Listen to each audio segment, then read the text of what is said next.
Hoy vamos a ver uno de los temas tal vez más polémicos, aún con el paso del tiempo, que es todo el proceso de revolución que tuvo China en el siglo XX y todo lo que significa en esta época la incertidumbre sobre la forma como ellos están encontrando un rumbo en la historia. Habíamos dejado a la China en el peor de sus momentos. La dejamos despedazada, colonizada, militarmente invadida, la dejamos prostituida en una generalizada invasión de opio.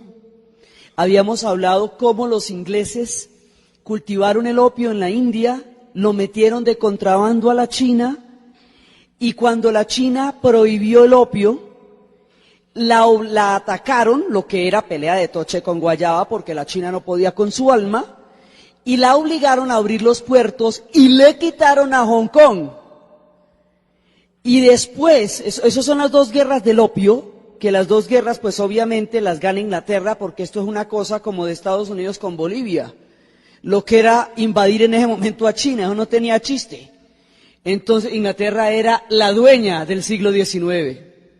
Entonces, empiezan las guerras del opio, abren los puertos, y al abrir los puertos, China ya no puede aislarse, y al no poderse aislar más, no puede defenderse, como en otras ocasiones se pudo defender cuando atravesaba grandes crisis. China ha atravesado grandes cataclismos a lo largo de su inmensa historia, pero siempre había podido, de una u otra manera, encontrar un rumbo. Cambiaban las dinastías, volvían a aparecer otras condiciones, pero en el momento China entra en la grave crisis, en el momento más peligroso, porque es el momento en que Inglaterra desarrolla un colonialismo rapaz, en que Alemania se acaba de despertar como Estado nacional y necesita territorios en un mundo ya repartido, en que Japón tiene un proyecto de expansión y un proyecto industrial que lo tiene pillado sobre la China, porque Japón necesita toda la mano de hidrocarburos que tiene la Manchuria. Entonces, el proyecto, digamos, la base de donde va a salir la materia prima para la industrialización japonesa es en China. Y además, el problema de población tan grave que tiene Japón en ese momento lo va a solucionar a través de una política migratoria a lo largo del mundo, que va a pasar por Brasil, que va a pasar por Perú, que va a pasar por la Manchuria. De hecho, la Manchuria le soluciona a Japón una gran cantidad de problemas y le hace posible, viable, el proyecto de industrialización. Japón se ha unificado, ha suprimido los shogunatos, y la dinastía Meiji ha creado un proyecto de 400 años de modernización de Japón, un proyecto que se va a tornar militar más adelante, y todo eso está pasando en el momento en que China se atomiza y se fragmenta. Entonces China queda en un estado de indefensión frente a las épocas más rapaces del colonialismo y la industrialización de las potencias. Ella se fragmenta y no logra encontrar el rumbo histórico desde el momento en que el confucianismo como orden social se resquebraja. Ahora, ya les digo, no es una crisis mayor o menor que otras que hayan tenido, es el contexto en el que se produce esta crisis lo que hace que China no pueda defenderse. En otra época sus órdenes sociales también han entrado en crisis y han encontrado otra manera de salir adelante. ¿Sí? Su historia no es homogénea, como parecería, es una historia así cíclica, pasan muchas cosas, pero ellos siempre encontraban su rumbo. Ahora, en ese mundo, porque el colonialismo es una primera globalización, el colonialismo hace que ya el aislamiento no sea posible y que ya las soluciones locales no puedan permanecer aisladas del resto del mundo. Ya llegar hasta China ya es haber conquistado el mundo entero. Entonces la China se fragmenta en ese momento, y cuando intenta una rebelión nacionalista, que es la rebelión de los Boxers, produce el efecto contrario.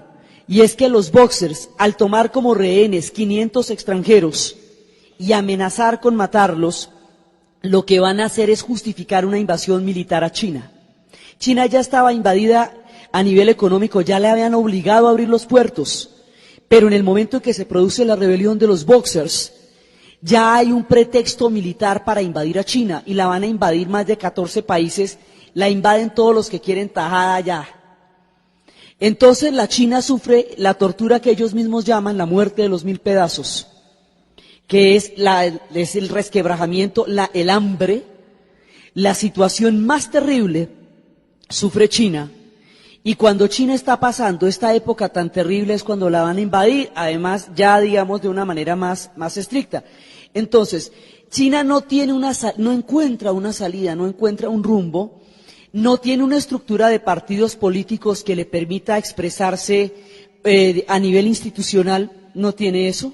Entonces se producen una serie de sociedades secretas, como las sociedades como los juramentados, como el Loto Rojo, como la Linterna Roja, son sociedades secretas que es la manera como se expresan diferentes formas políticas de entrar a participar en el panorama chino.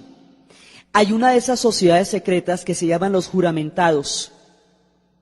Esa sociedad secreta va a evolucionar a convertirse en un partido político que se va a conocer con el nombre del Kuomintang.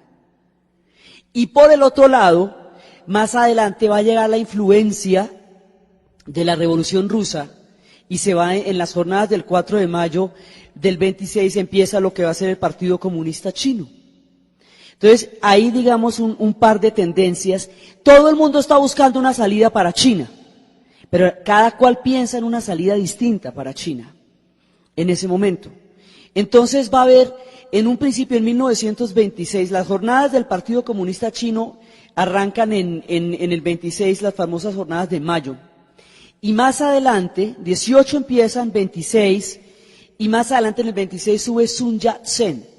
Sun Yat-sen viene por el Kuomintang, por el Partido Nacionalista. Entonces, ahí en ese momento China se va a encontrar con una gran encrucijada. Al resquebrajarse todo el orden histórico de China, va a mirar hacia Occidente y va a intentar comprender la modernidad. La modernidad en Occidente se expresa o a través de todo el sistema institucional parlamentario que recorrió Europa durante el siglo XIX y que llevó a la estructura del régimen representativo parlamentario, separación de poderes, órganos de control los unos con los otros, todo lo que se conoce como los estados modernos. Eso se le lleva a Europa 100 años en asimilarlo políticamente, todo ese régimen institucional, todo eso. O la otra cara de la modernidad, que es lo que en ese momento va a ser el socialismo con el triunfo de la Revolución Rusa. Tanto el sistema parlamentario como el sistema socialista, el sistema parlamentario, digamos que Marx llamaba, lo que él llamaba la democracia burguesa, que era todo el sistema parlamentario europeo, como el socialismo como doctrina, son hijos de la Ilustración, son las dos caras de una misma moneda, están expresados en los términos de Darwin, son la teoría del progreso, es la idea de cómo los pueblos pueden progresar Darwin es el pilar del siglo XIX. A partir de la teoría de Darwin, se infiere de las sociedades humanas, a partir de lo que él hizo con todo el desarrollo de la vida en el planeta, se infiere que las sociedades humanas están en un permanente, ascendente y espiral proceso de desarrollo, que van a llegar a puntos verdaderamente cumbres de la historia humana y que ese desarrollo lo va a dar el conocimiento. La idea de la Ilustración, montada sobre la teoría de la evolución, producen el concepto de progreso en Occidente. Y tanto lo que más adelante se va a llamar los sistemas representativos europeos, como el socialismo como doctrina, son hijos de la idea de progreso. Son doctrinas del siglo XIX. Entonces, la gente del Kuomintang va a entrar en contacto con todo ese sistema parlamentario que ha desarrollado Europa, Y la gente del Partido Comunista va a entrar en contacto con todo el discurso socialista que ha triunfado en Rusia. El discurso socialista que triunfó en Rusia es también un hijo de la modernidad, porque eso lo hacen los herederos de lo que fue la modernización de Pedro el Grande y de Catalina la Grande. Entonces, ese corte que va a tener es un corte occidental. Y eso va a tener sus propias, hay muchísimas cosas, ahorita vamos a ver de ese socialismo, son rusas, son estrictamente rusas. Y la teoría no fue hecha ni para Rusia ni para China, fue hecha para Inglaterra y fue hecha para Alemania, y suponía un nivel de acumulación de capital originaria de una sociedad que se pudiera repartir, suponía una industrialización, suponía un montón de cosas que no pasaban en ninguna de las dos sociedades donde eso se dio. Entonces, lo que pasó tocó inventárselo, porque la fórmula como estaba concebida no era para esas sociedades. Entonces resulta que están buscando un rumbo, unos y otros están buscando un rumbo para China. Y ese rumbo los enfrenta, los hace mirar las teorías de lo que es la modernidad en Occidente. Habíamos hablado de cómo se presenta una fractura entre toda la gran civilización asiática y la civilización europea a partir del momento de los mongoles. A China no le pasó eso, pero al resto del Asia sí, que los mongoles rompieron, a China la rompen, pero ella se reconstruye. Y en ese momento, mientras los mongoles acaban con todo el Asia, los europeos entran a la modernidad. Entonces, cuando los europeos entran a la modernidad, cogen la delantera en la historia, cuando no la habían tenido desde hacía muchísimo tiempo. Todas las civilizaciones son asiáticas, y todos los grandes, todo lo que llamamos civilización viene del Asia, fundamentalmente. Los griegos en toda esta historia son los últimos y los penúltimos con los romanos. Esto era asirio, caldeo, sumerio, persa, chino, muchísimo antes de ser europeo. Los europeos no estaban ni pintados todavía. Entonces, lo que cambia la correlación de fuerzas es que los europeos entran en la modernidad en el momento en que en Asia los mongoles acaban con todo lo que fueron las grandes civilizaciones. Entonces, los europeos van cogiendo una delantera histórica que más adelante los va a llevar a colonizar el mundo entero en el siglo XIX, y es ahí cuando la China se resquebraja. Entonces queda en una desventaja histórica muy grande, habiendo sido ella la que siempre estuvo más adelante que todos los demás pueblos en inventarse el mundo. La cogen frágil, en el momento más frágil, la cercan las potencias más poderosas y más agresivamente invasivas de la época. Entonces la China empieza a tratar de buscar un rumbo histórico entre una cosa y otra, totalmente dividida, totalmente fraccionada, con las hambrunas más grandes, luego la invasión militar, y luego empieza lo que va a ser, a partir del momento en que sube Sun Yat-sen, va a empezar una persecución y una guerra civil entre el Kuomintang y el Partido Comunista Chino. Esa guerra civil va a ser muy sangrienta, y va a durar, primero empieza una campaña de exterminio, y eso va a durar hasta el 49, que es el momento en que triunfa la Revolución China. Entonces, tenemos una fragmentación total de la China, una invasión colonialista de la China, que como habíamos dicho, el colonialismo es una tenia que se traga todo lo que usted come, pero en nombre de otro. El colonialismo llega a su apartamento, llega a su casa, le vacía la nevera, se le sienta en la sala y lo mira mal, porque además discrimina. Había clubes británicos donde decían prohibía la entrada a los perros y a los chinos en China, porque además los colonializan con una mentalidad de superioridad que era realmente ofensiva. Les cuento esto para que entiendan el odio a lo extranjero que le van a coger, ¿sí? Porque lo extranjero entra despreciando, y despreciar a los chinos es como mínimo un acto de una ignorancia comparable a la arrogancia con que eso se ejercía. Pero los ingleses la montaron de que ellos eran la nación. Los europeos van a tener un discurso en el cual ellos se consideran que ellos son la civilización del planeta, y toda forma cultural que no esté escrita en los términos cartesianos, en los términos de la modernidad, en los términos de la ilustración y de la ciencia, como es entendida en Occidente, es barbarie. Es decir, la cultura se divide en la civilización que son ellos y el resto que es monte. Y eso se les demora hasta los 60 para poder revalorar eso. Con la descolonización es que se va a revalorar eso y más o menos, sí, eso todavía no queda muy claro.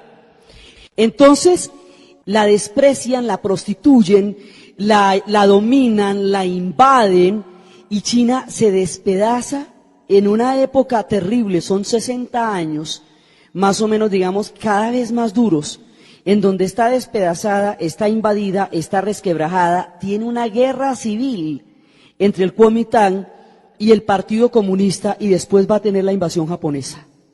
O sea, la oscuridad de la historia la vive China en los primeros 40 años del siglo XX, la oscuridad, en lo que en el Chin llaman el oscurecimiento de la luz. Entonces, ellos hay un momento gravísimo, todo que esta historia se va complicando cada vez más. Y en el 36, los japoneses hace rato que están metidos ahí, con lo de la Manchuria, y han utilizado a Puyi como emperador de Manchukuo. Puyi, habíamos hablado que Puyi, el último emperador, era el señor de los 10.000 años. Y a él lo habían criado como emperador, y si él no era emperador, no era nada. Además, a uno lo han creado con la idea de que es el señor de los 10.000 años, y 200 eunucos se agachan cada vez que el tipo va al baño. O sea, la proporción que ese man puede tener de la vida, uno no se la imagina, ¿ve? Y de pronto nada, se acabaron las dinastías que llevaban 5.000 años. ¿Cómo va a creer a usted que justo a usted le toque eso? El tipo no entiende el mundo, se crió en la ciudad prohibida, aislado de todos. Y un día lo sueltan y se acabaron las dinastías. El último de la dinastía siempre es una tragedia, porque es el que pertenece a un mundo desaparecido.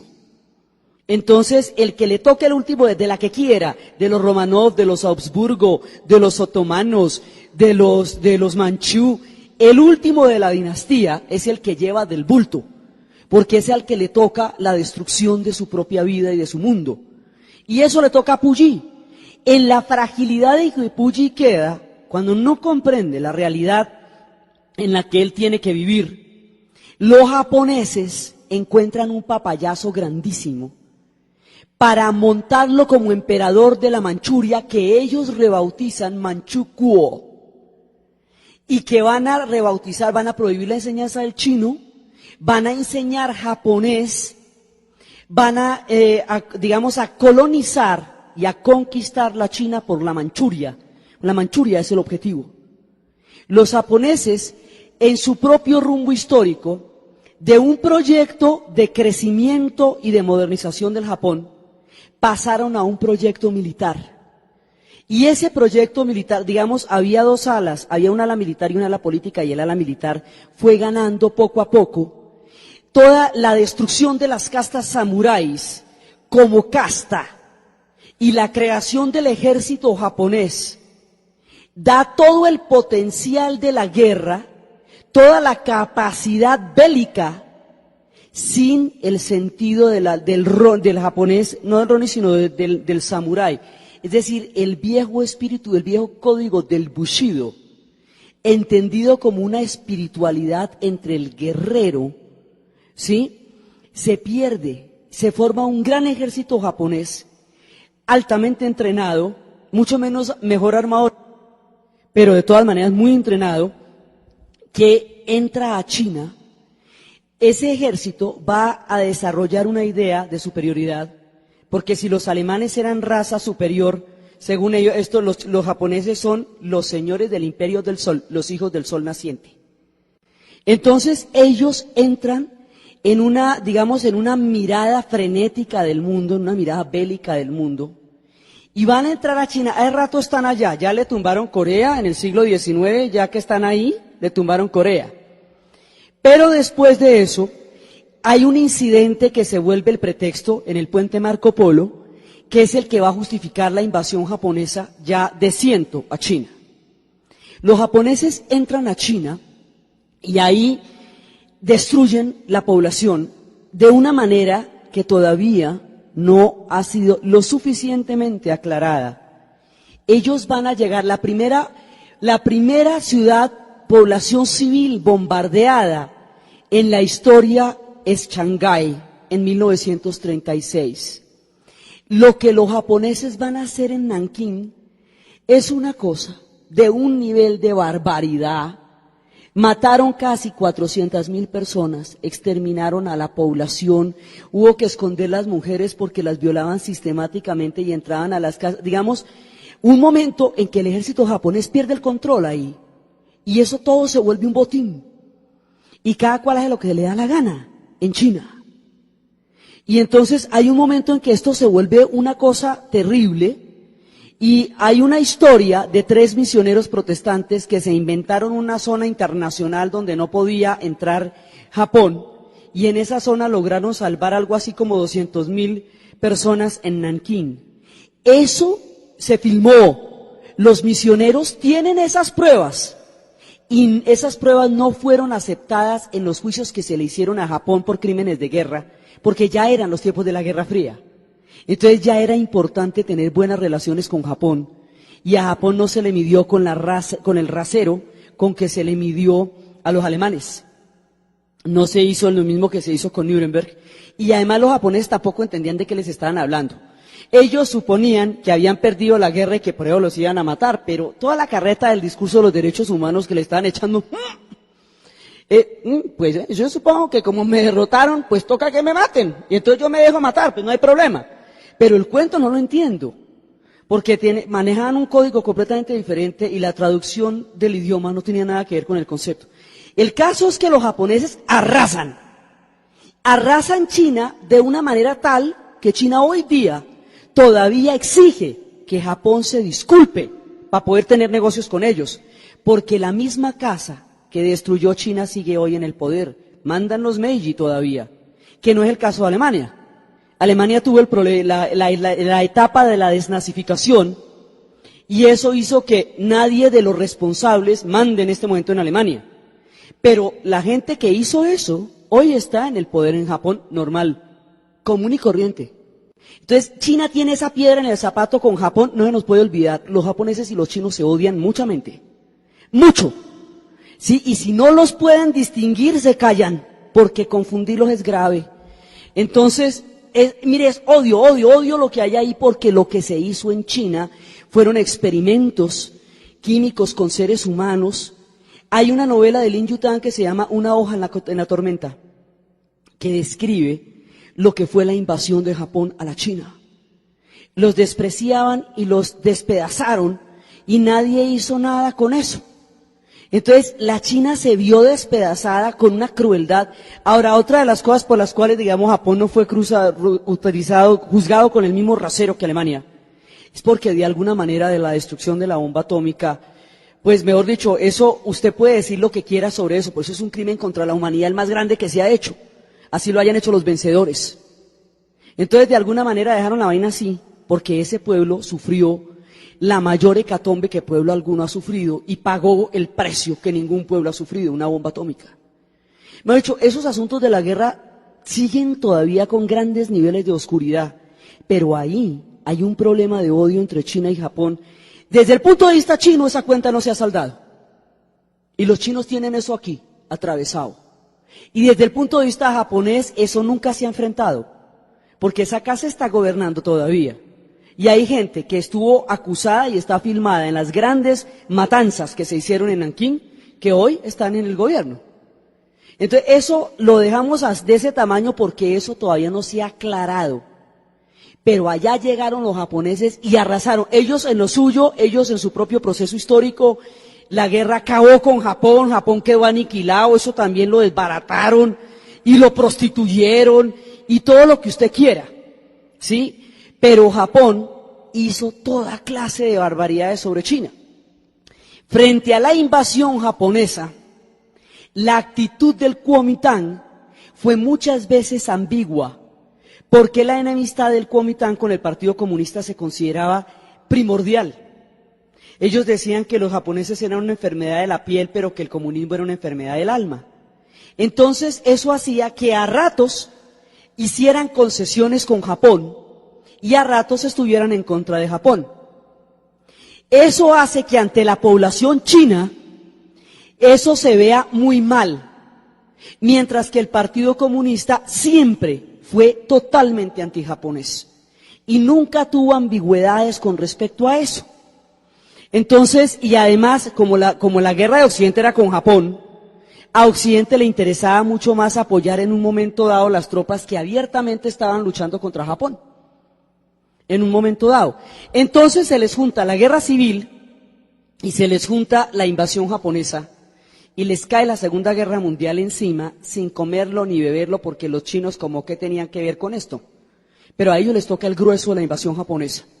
Y Japón tiene un proyecto de expansión en el Asia. Japón considera que ellos son el papel civilizador en el Asia, como Alemania considera que es el papel civilizador en Europa. Y por dos ideas muy distintas de la vida, terminan desarrollando proyectos idénticos, muy similares, y el eje no tiene nada de casual. La alianza entre Japón y Alemania es esencial, porque tiene un proyecto histórico muy compatible, y además no se cascan los unos con otros porque están en lugares muy distintos.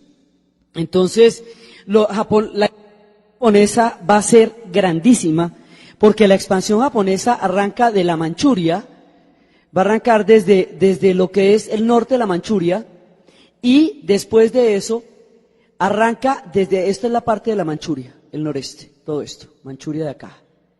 Además, como esto también estaba en problemas con Rusia, entonces arranca de la Manchuria, va bajando por acá, no dominan toda China porque toda China no la domina nadie, pero van bajando por acá, invaden Vietnam, Laos, Camboya, Singapur, Malasia, Kuala Lumpur, todo esto, Filipinas, pues no nos cabe ni por aquí, ¿sí? Birmania, que aquí es en la parte más dura de la guerra, Birmania, llegan hasta el norte de la India, vea, aquí están los límites de la India en ese momento.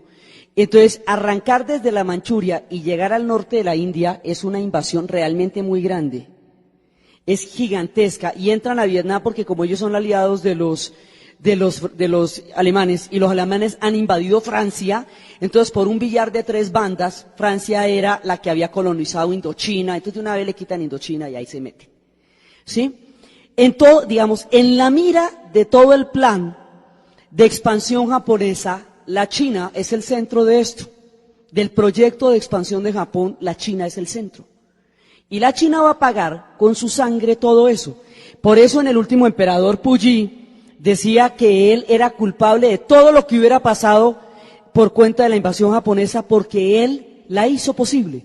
Entonces, aunque no tuviera conocimiento directo de las acciones realizadas por cuenta de las tropas japonesas, era responsable en la medida en que lo había tolerado y lo había hecho posible. La que sabía de qué se trataba toda la trampa era la mujer de Puyi, porque esa mujer es Han y él es manchú. Ella es Han, ella sabe lo que pasa porque ella es Han. Sí, Han es la raza china que viene a partir de la dinastía, pero el hombre es manchú, y la dinastía manchú no es estrictamente china, es una dinastía que viene de la Manchuria, por eso es que lo montan de emperador en Manchukuo, y que gobernó los últimos de 1666 hasta 1911. Entonces, pero los manchú tienen una visión de la China distinta, porque ellos no son de la China esencial, no son Han. Ella sí, pero no le creen. Ella muere loca, sabiendo todo lo que va a pasar y sin poder hacer absolutamente nada. Entonces, entra toda la invasión japonesa. Ahora, desde el punto de vista de lo que hizo posible la Revolución China, son cosas absolutamente increíbles. Imagínese usted que los alemanes empiecen a hacer experimentos con agua pesada, que los norteamericanos compren esa parte del secreto y desarrollen la suya propia, que se la lleven para los Estados Unidos, que ensayen en el Álamo, que el experimento triunfe, que tomen la decisión a partir de las batallas de Okinawa y Iwo Jima de lanzar una bomba atómica para que se rinda Japón en 8 días en lugar de en 6 meses, porque la batalla de Okinawa es la única batalla donde los norteamericanos han muerto 1-1. Ellos de a 20-1 sí, pero 1-1 no. Okinawa fueron 250.000 personas en 2 semanas, eso no se puede. 6 meses más de guerra, hubiera muerto tanta gente como había muerto en la Segunda Guerra Mundial, pero gringos. Y eso es mucha miniserie, mucha. Entonces ellos dijeron, no, así tantos, así no. Entonces toman una decisión El argumento de la bomba atómica es para salvar vidas. La rendición incondicional del Japón en el lapso de 8 días era para salvar vidas. Imagínese usted, bueno, todo lo complicado que puede. Ahora, suponiendo que los científicos le dijeron a los norteamericanos que hicieran un efecto de demostración sobre una isla de Japón, deshabitada. Le dijeron, eso no lo puede lanzar sobre población humana. Usted no se imagina lo que es esto. Pero dijeron, no, pero si uno no los mata a todos, ¿cuál es la gracia, man? Tampoco. No, es de una vez sobre ciudades, chévere. Entonces dice, no, mire, ensáyenlo nomás en una isla, esto la derrite. Nunca se intentó. Entonces, podemos suponer muy malamente que Hiroshima no fuera evitable. Entonces, Nagasaki. 2 días después, Nagasaki, cuando Japón ya se rindió. ¿Por qué? Sí, y lo botaron. Y hay que ver, el único pueblo que ha lanzado una bomba atómica son ellos. Entonces, resulta que el cuento va a lo siguiente. Es muy complicado que se haya desarrollado ese experimento, que los Estados Unidos haya desarrollado la bomba atómica, que la haya echado sobre Japón, que Japón se haya rendido a los 8 días y que por lo tanto se retire de China para que China pueda organizar sus cosas sola. La bomba atómica es una cosa absolutamente extraordinaria que nunca se había inventado antes y fue lo que sacó a los japoneses de China. Militarmente hablando, esto no era posible, porque el predominio japonés era muy grande y los otros en una guerra civil, peleando contra Japón, no hubieran podido derrotarlo yo no sé en cuántas generaciones. Entonces, es todo esto lo que hace que Japón salga del escenario y entonces a lo que vinimos, ¿sí? Lo que era la lucha entre el Partido Comunista y el Kuomintang.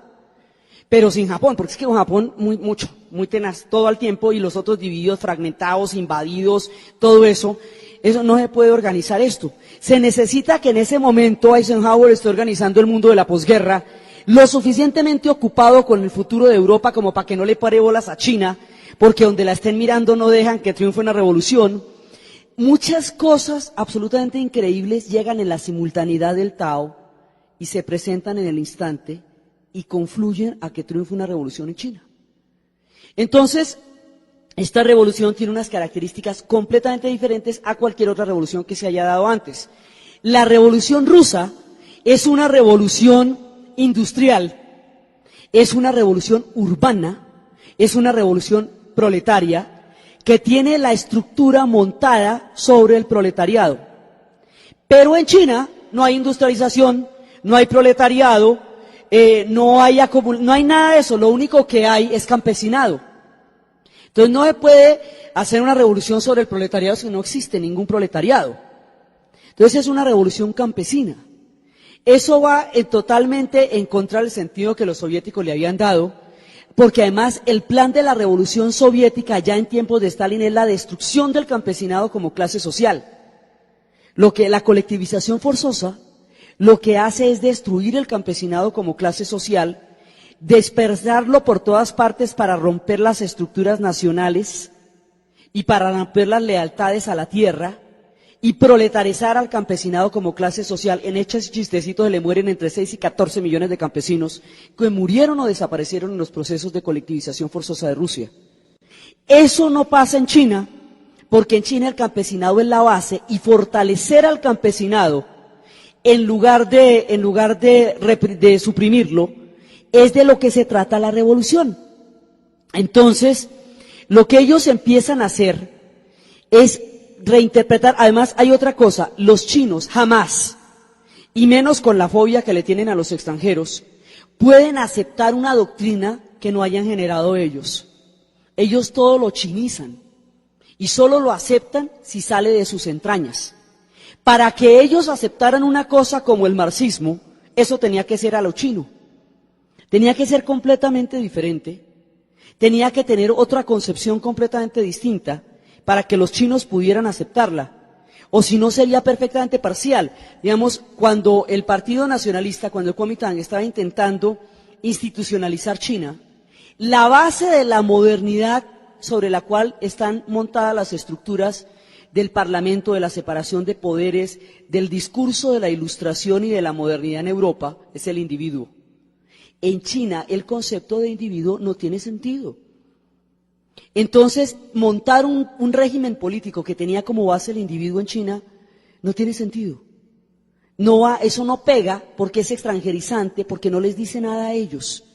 Mientras que lo otro es una teoría colectiva para un pueblo que tiene un pensamiento colectivo. Ellos son confucionistas desde hace 1500 años, independientemente de que el régimen se haya resquebrajado como tal, la cultura sí es confucionista. Entonces, estos son un pueblo de pensamiento colectivo. Entonces, para que ellos digieran el marxismo tiene, ahora, el esquema del marxismo para los chinos es muy chistoso, porque imagínense que el feudalismo tiene sentido solo en la medida en que sea una etapa de la historia. Y ellos, desde el punto de vista de lo que llaman feudalismo, los chinos llevarían 2000 años de feudalismo. Eso ya no es feudalismo, pues ya no es una etapa, sería una característica. Las relaciones en la China son completamente diferentes a las relaciones feudo-vasalláticas, tienen otro tipo de ligazón. Entonces, utilizando las mismas categorías de Occidente, ellos decían otra cosa completamente diferente. Les tocó hasta inventarse los ideogramas para poder traducir estas palabras a la cultura china. Y en ese proceso de transformación terminaron desarrollando una cosa totalmente distinta al cuento como lo habían inventado, que era el cuento que los chinos sí podían entender para ellos. Entonces lo que ellos hacen es una vaina china, que es la única que ellos pueden aceptar como pueblo. Entonces esta teoría se la inventó Marx en el siglo XIX para Alemania, lo que suponía todo un marco institucional, las revoluciones románticas, la creación del Estado alemán, una cantidad de cosas, Hegel y lo que usted quiera. Esto se va a traducir a una historia agrícola china de pueblos confucionistas. Esto va a tener una lectura completamente diferente en China para poder ser asimilada. Entonces, hay un momento en que hay una breve alianza entre China, entre la Unión Soviética y lo que está pasando en China. Stalin de todas maneras estaba Pinochito, viendo a ver a cuál de los dos apoyaba, si en los comunistas o los nacionalistas, porque al fin y al cabo su único problema es el problema que todos los zares tuvieron, la Santa Madre Rusia, ¿sí? Entonces, el tipo viendo a ver quién le conviene más, pero hay un momento en que se produjo una alianza breve, y en lugar del esquema, del esquema que utilizaban los chinos para pelear, hacen una pelea frontal contra los nacionalistas. En esa pelea frontal contra los nacionalistas, les bajan como 60.000 personas, quedan atrapados y no se pueden mover de ahí. Entonces ahí empieza un episodio que va a adquirir un carácter de leyenda. Ese episodio, que es abandonar el cerco y empezar a caminar hasta llegar a un punto en donde ellos puedan establecerse, se va a conocer en la historia con el nombre de la Larga Marcha. Y eso, con el carácter mítico que todo esto va a tener, es impresionante, porque ellos salen más o menos de acá y hacen una vuelta así, hasta Yumen, hasta Yunnan, hasta acá. Esos son 12.000 kilómetros, es la distancia que hay entre México y Alaska. Ellos van a cruzar 18 cordilleras y 4 ríos y todos los pantanos que ustedes quieran, y van a estar en totales enfrentamientos con el Partido Nacionalista y con un montón de tribus hostiles que se van encontrando por el camino, y las enfermedades los van matando, y ahí se le muere a Mao la mujer y 3 hijos, y arranca, y por la noche había debates, y todo esto arranca de manera tal que ellos salen 80.000 y van a llegar 20.000, 60.000 mueren en el camino. Esos 20.000 que llegan, además, el campesino chino cree en una sola cosa concreta, el ejemplo. Entonces, el haber, digamos, el tener, la actitud que ellos tenían frente al campesino, era una actitud muy diferente de las tropas nacionalistas, porque las tropas nacionalistas despreciaban a los campesinos. La gente del Partido Comunista trabaja con los campesinos, trabaja la tierra y tiene una actitud de respeto hacia ellos. Eso y la actitud frente a los japoneses, digamos, irreductiblemente contraria a la invasión japonesa, les va a dar un carisma y una credibilidad dentro del pueblo chino, que es lo que va a cimentar el imaginario de lo que va a ser el comunismo en China. Ahora, la doctrina como tal, como la conciben Mao Zedong y Ho Chi Minh, porque ambos tienen un reto parecido, Ho Chi Minh en Vietnam, que es una sociedad también agrícola, y que es una hija de China. Vietnam tuvo 900 años bajo la dominación china. Entonces, en ese momento ellos dicen, bueno, pues como esto es una revolución agrícola, primero, esto tiene que salir del campo, porque no hay una cultura urbana, aunque las ciudades sean muy grandes. Segundo, nos vamos a enfrentar a ejércitos que son muchísimo más poderosos, que nos aventajan en todo sentido. Entonces no podemos enfrentarnos contra ellos sobre la base de una guerra regular. Así que nos vamos a enfrentar sobre la base de lo que ellos conocerían como lo que Edgar Snow llamaría la estrategia de la pulga. Entonces, Edgar Snow es el periodista que cubre la Revolución China. Hay algunos, digamos, estos personajes como Edgar Snow en China o como John Reed en Rusia, en la Revolución Rusa, son los que van a dar a conocer al mundo las cosas que allí pasaron. Entonces, Edgar Snow lo va a llamar la estrategia de la pulga. Y la estrategia de la pulga es que si usted se está enfrentando con un ejército que es mucho más armado, más grande que el suyo, usted no puede enfrentar a campo abierto, porque lo acaba, y la vez que lo hicieron, los acabaron. Sino que usted tiene que traerlo a un terreno donde usted sea mucho más poderoso, ellos como ejército lo sean más en su totalidad. Eso se va a volver, es digamos básicamente la teoría de la guerra de guerrillas. Y eso se inventa en China para los chinos, contra el Partido Nacionalista, en los tiempos de la década de los 20 y los 30. Y se inventa en Vietnam para los vietnamitas, para descolonizarse de los franceses. Entonces, digamos, tienen unos contextos sumamente particulares en los cuales eso salió y unas condiciones históricas concretas en las cuales esa forma de lucha se desarrolló para solucionar una guerra civil en el caso de China y una descolonización en el caso de Vietnam. Entonces, esta estrategia de la pulga alrededor de los campos de China digamos, esto en el 34 ellos ya han adquirido el aval histórico del pueblo chino, pero el triunfo final se va a dar en el 49, es decir, 4 años después de terminada la Segunda Guerra Mundial, 4 años después de la bomba atómica, y sin la destrucción de Japón, quién sabe cuál hubiera sido el resultado final de esto, porque Japón no estaba ni tibio para rendirse en el momento en que la bomba atómica cayó, los ejércitos en China estaban intactos. La guerra durísima había sido en Birmania y había sido en las islas, en Okinawa, pero las tropas de la Manchuria estaban todavía muy poderosas, eran muy poderosas en este momento. Entonces, los chinos desarrollan su revolución y finalmente se resuelve la pelea entre el Kuomintang y el Partido Comunista con el triunfo de la Revolución China. Cuando China entra a la revolución, en ese momento Europa está ocupadísima, Eisenhower está organizando el mundo de la posguerra, está armándose la Guerra Fría, digamos, están pasando cosas en Europa que hacen que nadie le pare bolas a China, y China resuelve lo suyo, como ella lo sabe resolver entre ellos. Entonces, en el momento en que la revolución china triunfa, ahí hay una dualidad porque Chiang Kai-shek, Sun Yat-sen es reemplazado por Chiang Kai-shek. Chiang Kai-shek va a gobernar de ahí en adelante.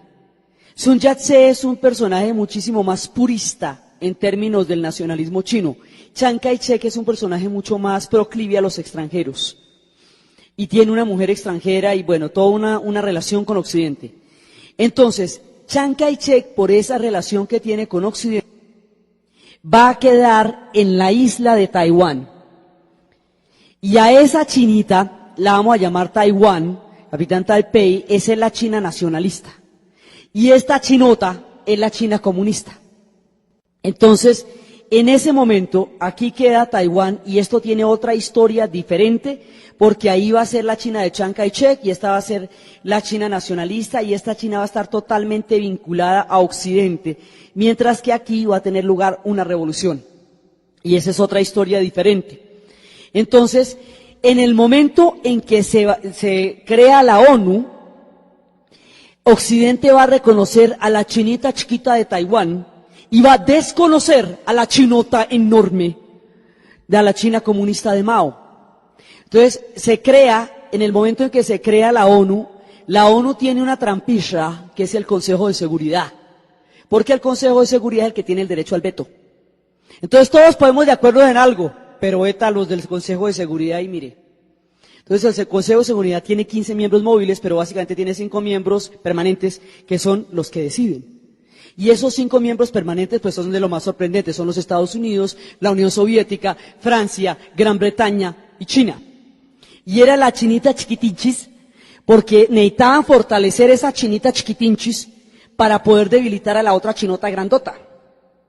Y eso va a ser así hasta 1971, cuando Nixon irá a la China tratando de resolver el lío del Vietnam, y entonces cambian los términos, la chinita chiquita sale del Consejo de Seguridad y se sienta la China grande, la China comunista.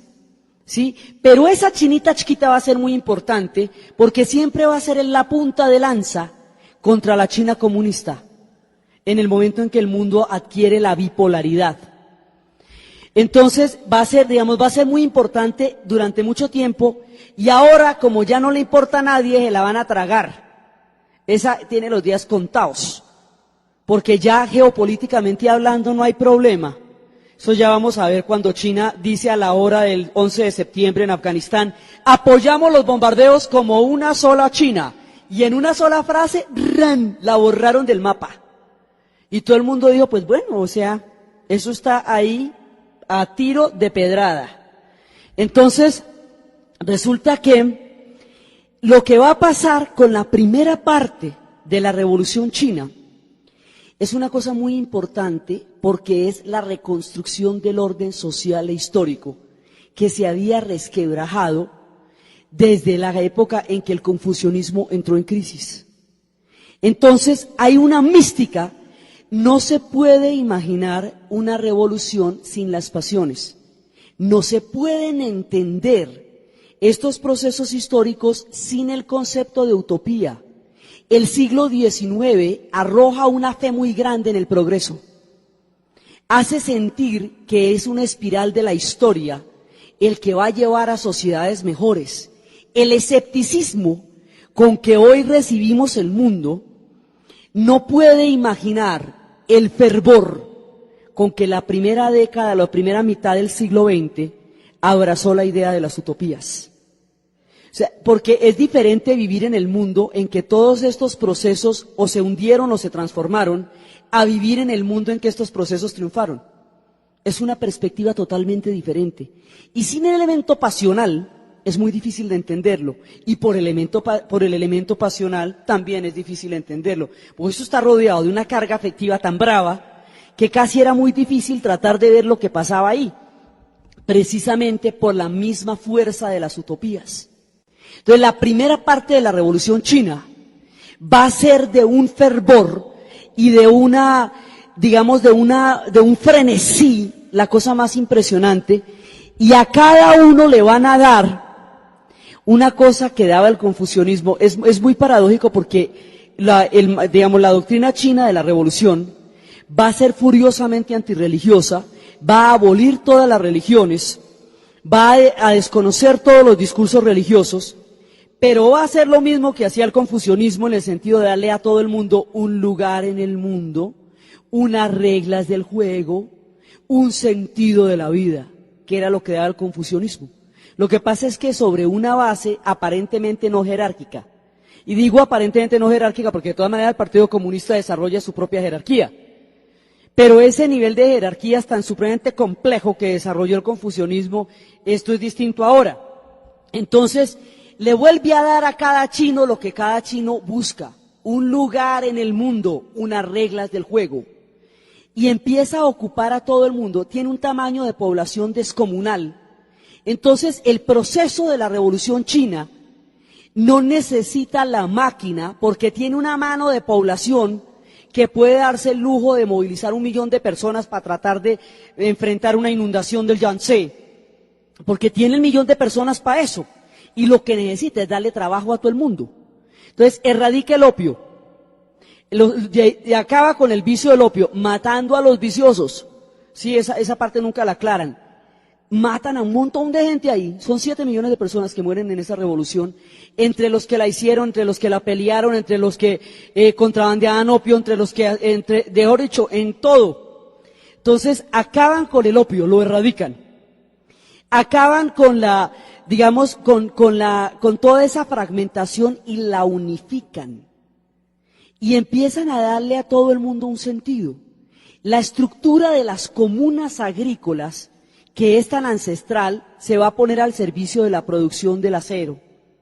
Y lo que se va a hacer es utilizar una cantidad de elementos de la cultura china para desarrollar la revolución. Entonces, una revolución china desde el punto de vista chino. O sea, ahí no hay elementos que no sean ancestrales en la cultura china, y por esa razón se puede hacer ese sincretismo entre la China ancestral y el tipo de comunismo que llegó a la Revolución China. Entonces, en la primera parte, el primer periodo del 49 al 56 más o menos, es el periodo en que China retoma su unidad, vuelve a darle sentido al ser chino, expulsan a los extranjeros, desarrollan su propia dinámica histórica y vuelven a encontrar el rumbo, y vuelven a encontrar una manera de vivir. En ese sentido, evaluar esto desde las épocas en las cuales se mide solamente en términos económicos el impacto de una sociedad es muy difícil. Porque en términos económicos, esto más adelante va a tener unos problemas gravísimos, pero en términos sociales, históricos, políticos y en términos de esencia, este proyecto salva a China. La salva de la fragmentación, la salva de despedazarse y le vuelve a dar un rumbo. Con un fervor, la cosa más impresionante, con un pueblo que tiene un sentido colectivo de la historia. Cada cual va a desarrollar su propio torno, su propio pedacito de acero, su propia comuna agrícola.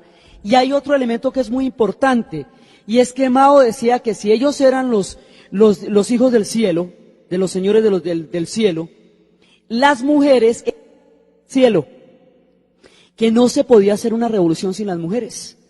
Entonces lo primero que hicieron fue quitarle las vendas de los pies a las mujeres nobles, que dentro del confucianismo tenían los pies vendados porque la sensualidad china habla de los pies pequeños como todo un símbolo erótico. Cada pueblo tiene el erotismo en una parte distinta. Los chinos lo tienen en toda la simbología alrededor de los pies.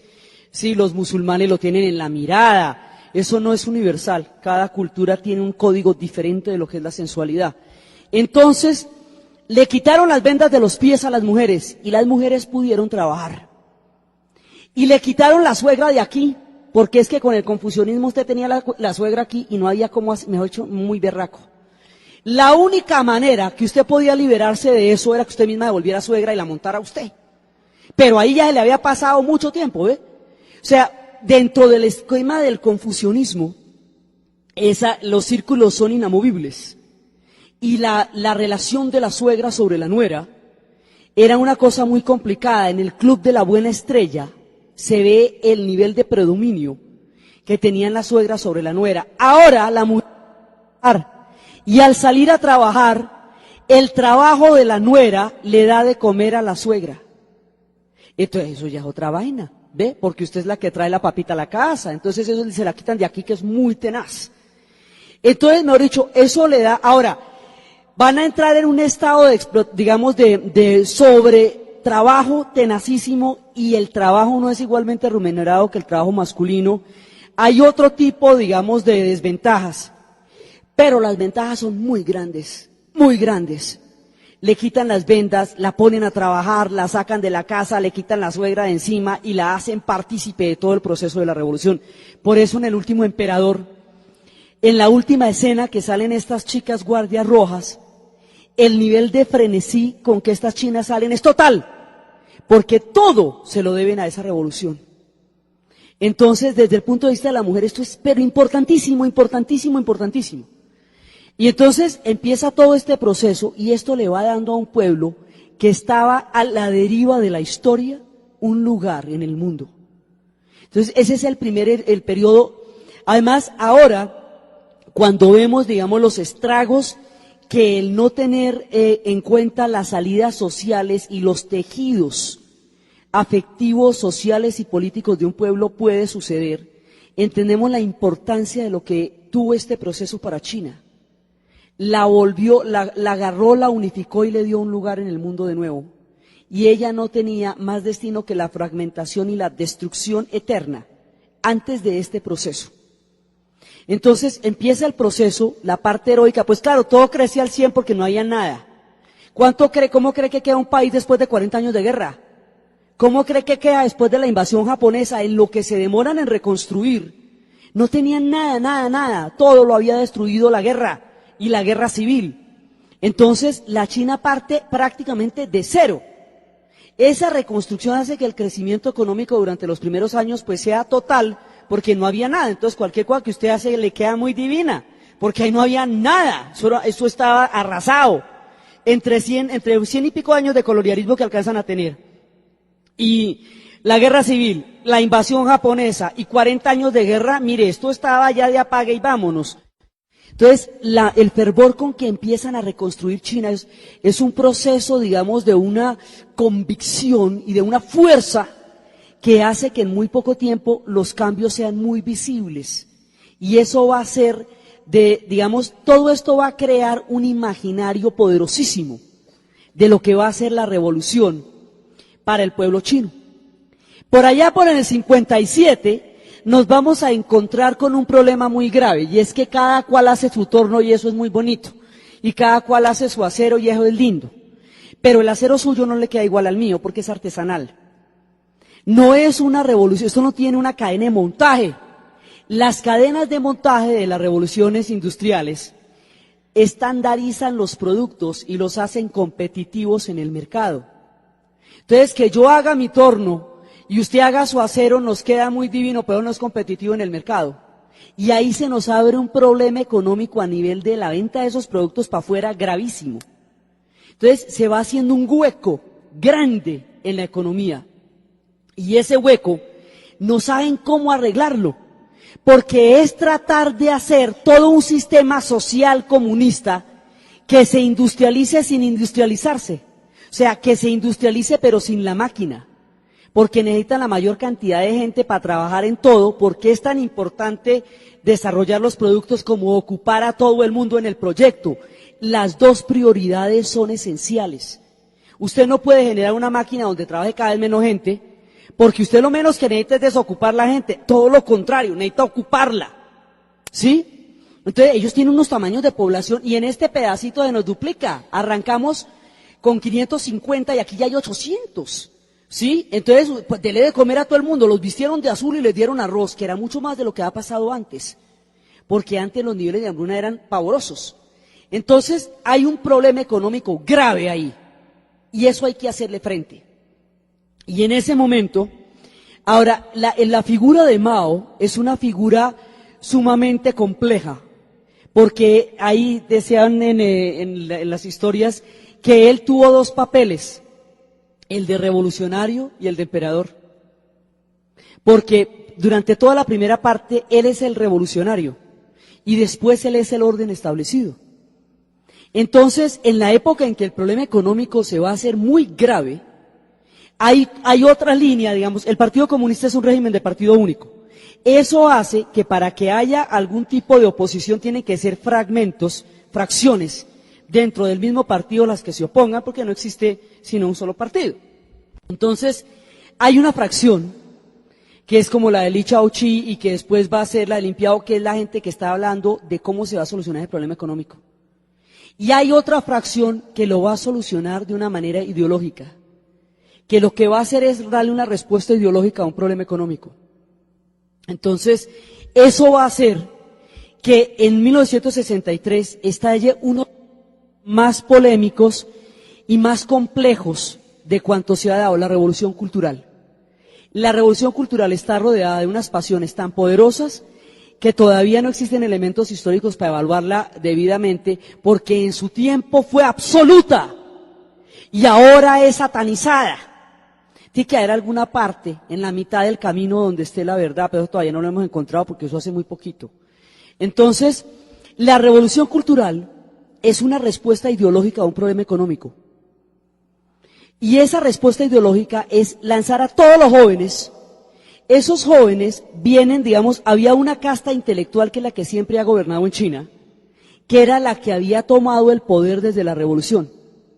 Esa casta intelectual va a ser depurada por una nueva cantidad de pelaos, que es cuando en ese momento dicen que surjan 100 escuelas y empiezan a sacar a los estudiantes universitarios a la calle con un fervor y con una radicalidad enloquecedora, y empieza, digamos, un discurso antiintelectual.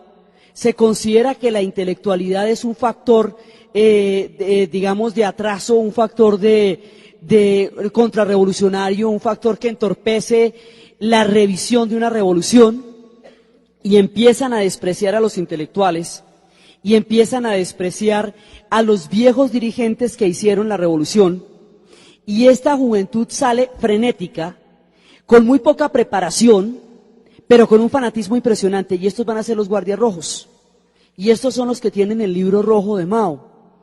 Y esto es una locura, y empiezan todos los procesos de depuración, la purga, porque las revoluciones tienen un proceso que por eso dicen que las revoluciones son como Cronos, que devora a sus propios hijos.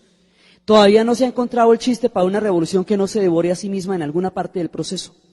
Entonces, empiezan estos guardias rojos y salen a depurar, y el nivel de depuración va a llegar a unos puntos gravísimos. Hay una película que se llama Adiós a mi concubina, que esa es de pañuelo porque es triste, como ella, pero seriamente triste. Y al final, alguien entrega a su más querido, a una mujer que ha adorado a un tipo, él la entrega. Entonces, el director de esa película fue un guardia rojo en su momento y entregó a su propio padre por contrarrevolucionario, por lo que en ese momento llamaban ser contrarrevolucionario. El tipo jamás se perdonó eso a sí mismo. Hizo esa película como una manera de expiar lo que él después con los años consideró una cosa imperdonable para él, que era haber entregado a su propio padre. Eso es Adiós a mi concubina. Entonces, aquí se producen unos procesos y empiezan los dacibaos y una sobreideologización de lo que va a ser el proceso chino, y hay un momento en que esto depara todo y quedan 10 años parados discutiendo, y mientras tanto se cierran las universidades, luego los niveles culturales bajan. Isaiah Berlin dice que la ideología sustituye al conocimiento, porque genera una serie de postulados tan generales que ahí cabe cualquier interpretación de la realidad, y en un momento dado piensa por usted. Entonces, cuando una sociedad se sobreideologiza, pierde la perspectiva del conocimiento, que fue lo que pasó durante la Revolución Cultural y que fue lo que pasó también durante los tiempos del fascismo y el nazismo, cuando se enseñaba una doctrina solo como doctrina, sin el conocimiento detrás. Entonces, aquí hay 10 años de un proceso de sobreideologización, en donde en los niveles culturales se bajan cantidades porque la gente no está estudiando, está debatiendo, y está sobre el círculo de los dacibaos y todo eso, hasta que la paran. Se considera que eso duró hasta la muerte de Mao, pero básicamente dura en términos prácticos desde el 69, desde el 63 hasta el 69 es lo fino, digamos lo duro de la revolución cultural. Su influencia va hasta el 76. Pero las revoluciones tienen una característica que son los hechos y los ecos. Una cosa es lo que está pasando al interior de las revoluciones y otra lo que el mundo ve. Desde el punto de vista mundial, esta es una revolución capaz de renovarse a sí misma, capaz de cuestionar sus mismos postulados y capaz de buscar un nuevo rumbo. Y eso le da un carácter vital que ya no tiene la Unión Soviética, porque la Unión Soviética hace rato que es ya mucho más una potencia tan aplastante como los Estados Unidos y menos un pueblo heroico tratando de vencer un sistema zarista caduco. Entonces, los soviéticos entran a formar parte ya del imaginario del poder, y la revolución cultural entra a mostrarse como una alternativa del tercer mundo.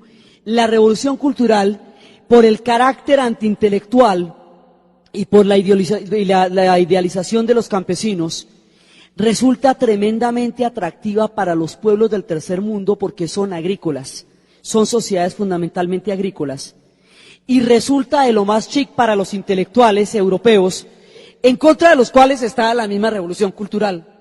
Pero los intelectuales europeos adoptan los vientos del maoísmo, lo que se va a llamar el maoísmo, y eso va a hacer la referencia a una cosa que es mucho más amplia, pero que tiene que ver con esto que se va a llamar la nueva izquierda, que llaman la nueva izquierda porque consideran que la izquierda tradicional había repetido los esquemas que había querido combatir. Es decir, se había vuelto burocrática, se había vuelto autoritaria, había perdido los nexos con las bases, y entonces ya la figura de Stalin no representaba un cambio, sino una parte de otro poder. Entonces la revolución cultural va a tener el significado para el mundo de una revolución que se revisa a sí misma y que es capaz de plantear cambios fundamentales. El que sea una lucha fraccional, eso no lo va a ver nadie, porque eso no, digamos, las revoluciones tienen aureolas mágicas y hacen que tengan unos espectros. Hemos dicho, usted ve en una revolución lo que usted quiere ver, de acuerdo con lo que usted está viendo y con los ojos del que lo ve. Lo que esté pasando adentro es otra cosa completamente diferente, que es la que tiene el contexto. Entonces esta revolución va a generar una mística mundial muy grande y se va a enfrentar, porque además hay una disputa entre los chinos y los soviéticos. La disputa es ideológica, entonces la revolución china dice que lo que pasa es que los soviéticos son el social imperialismo, que son socialistas de palabra, imperialistas de hecho, que son el nuevo imperialismo, que los Estados Unidos es una potencia en decadencia, mientras que los otros son imperialistas. Pero el asunto es que tienen una frontera gigantesca en común, en donde ambos quieren mandar. Y ahí hay petróleo y un montón de dichas de estas. En realidad la disputa es un problema de territorio. Pero como son los dos, la China y la Rusia, pues ellos no podían ni tomarse un vaso de agua sin que eso tuviera un carácter ideológico. Entonces lanzan proyectan una división política profunda entre los dos. En realidad es un problema de poder sobre la frontera, una frontera enorme que tienen los dos, ¿sí? Y que ambas son potencias. Pero se va a proyectar como un problema de quién tiene la verdad sobre lo que es el socialismo. Y en eso se van por lo menos 40 años del siglo XX. Y por un problema de la frontera chino-soviética, que está en la Mongolia interior, vea, ¿sí? Se termina agarrando la gente desde Indonesia hasta la nacional, y dice uno, ¿y esto? Entonces, resulta que eso tiene otros ecos en el mundo, completamente diferentes, y adquiere que quién es el verdadero representante de la doctrina política de tal o cual tendencia, y ahí se van debates y debates y debates y debates del siglo XX, y eso permea todos los círculos intelectuales, las interpretaciones del mundo, una cantidad de cosas se derivan de una lucha fraccional que tiene lugar en China y un problema fronterizo que tiene con la Unión Soviética. Y de ahí en adelante eso adquiere todo el carácter ideológico, porque las revoluciones tienen un espectro, una aureola mágica poderosísima. Entonces los chinos siguen en lo suyo y el mundo interpreta como quiera eso. Y a partir del libro rojo, cada cual le va a dar una interpretación a eso, la que le dé la gana de acuerdo con sus propias circunstancias, que va desde los debates más exquisitos en los círculos intelectuales franceses, en los los cafés del Mayo francés, hasta la demencia de Pol Pot en Camboya. Sí, eso tiene los colores que usted quiera, la variedad que usted quiera, y se discute sobre una abstracción, y es que quién tiene la verdad de aquello que se llama socialismo, ¿sí? Que tampoco quedaba exactamente claro qué era, porque la una era agrícola y la otra era proletaria, y ninguna de las dos era marxista en el sentido de que Marx lo dijo porque la receta era para otro lado. Entonces, aquí pero el asunto es que como es un mundo totalmente ideológico, que es el mundo de la Guerra Fría, estas cosas eran la única forma como se veía el mundo en esa época, ¿sí? Entonces, primero hay que entender lo que es un mundo sobreideologizado, lo que es un mundo bipolar, que era el mundo de la Guerra Fría, y lo que es dentro de la Guerra Fría el bloque socialista, lo que eso significaba, y lo que es toda la fuerza de la utopía que movió durante tanto tiempo todo lo que fue el siglo XX. Entonces, esos elementos son inimaginables hoy día, pero eran actores importantísimos de todo lo que está pasando. Los chinos siguen en lo suyo, pero es la revolución cultural produce agrava el problema económico porque no lo resuelve, no es que a todas estas no hemos hecho nada al respecto, no lo resuelve, pero lo agrava. Y hay hambrunas, y las luchas fraccionales, las purgas, la cantidad de gente que fue procesada o inducida al suicidio o ejecutada fue tenaz. Y, mejor dicho, la revolución cultural en un momento dado pone en peligro la misma estabilidad interior de China. Y eso son palabras mayores, entonces cuando ya la ven de ese tamaño la paran y dicen, bueno, ya, suficiente, ¿sí? Suficiente.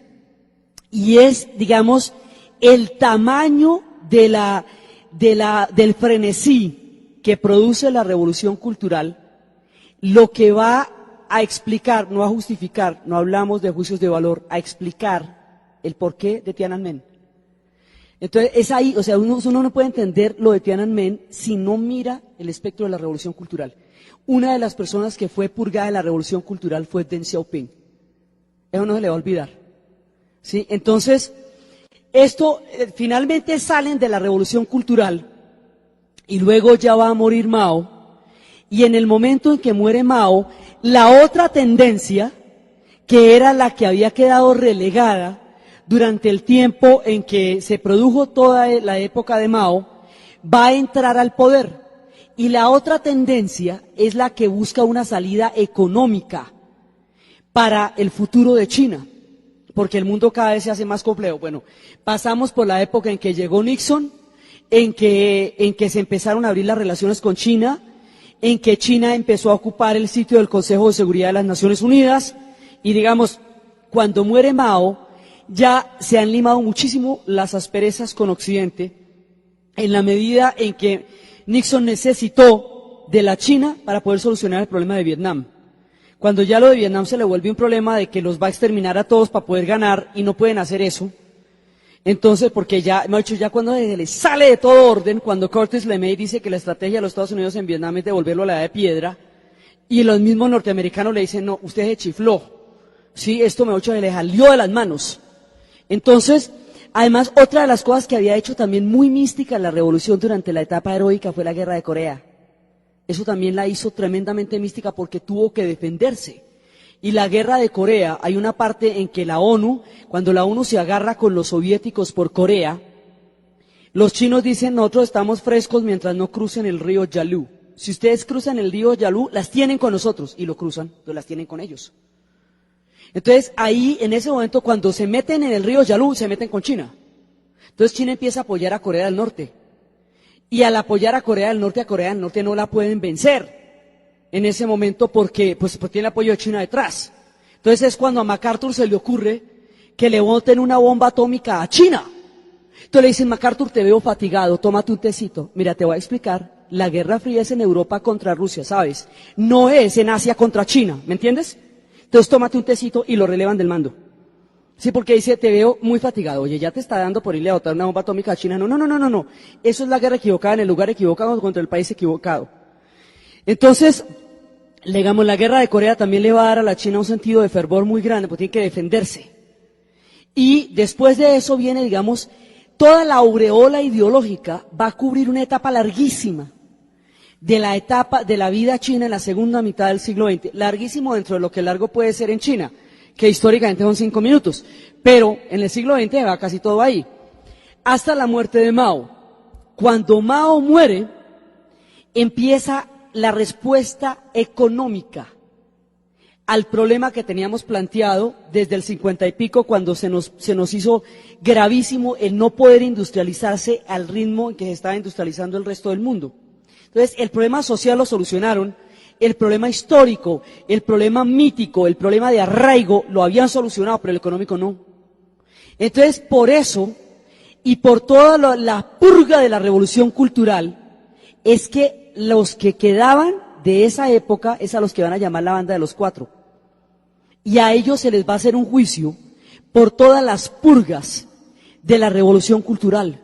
Entonces, la tendencia que va a primar después, o sea, lo que va a hacer Zhou Enlai, deja listo a Deng Xiaoping para que lo suceda. Digamos, lo tiene claro ahí, porque Zhou Enlai viene de la tendencia que busca una salida económica, busca una solución económica. Entonces, después de eso, Deng Xiaoping empieza la era de las modernizaciones. Entonces, lo primero dice, volver a hablar de política, sale.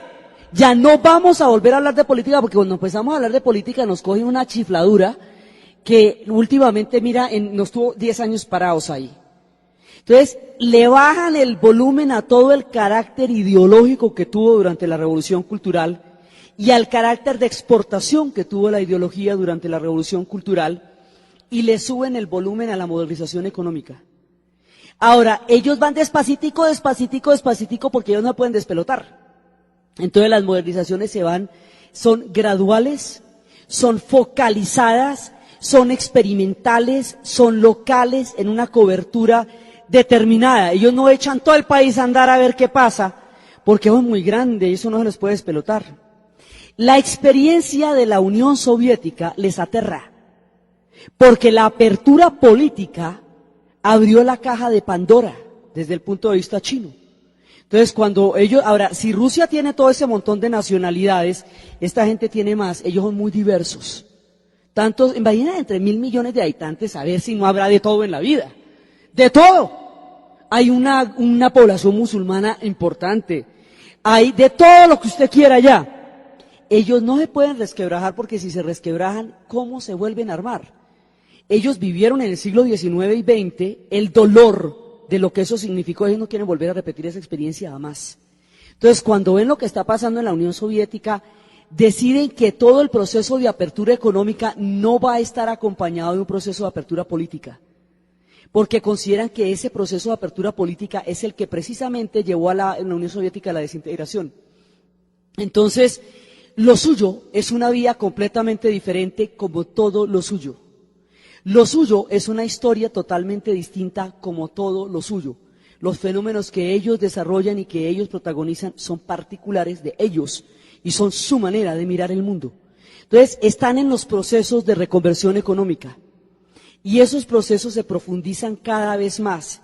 La naturaleza de esos procesos nos es todavía totalmente desconocida, porque ellos, acuérdese que ellos trabajan sobre un secreto muy grande, que es lo que en realidad sucede, lo mismo. Nosotros podemos estar viendo una cosa y allá puede estar pasando otra.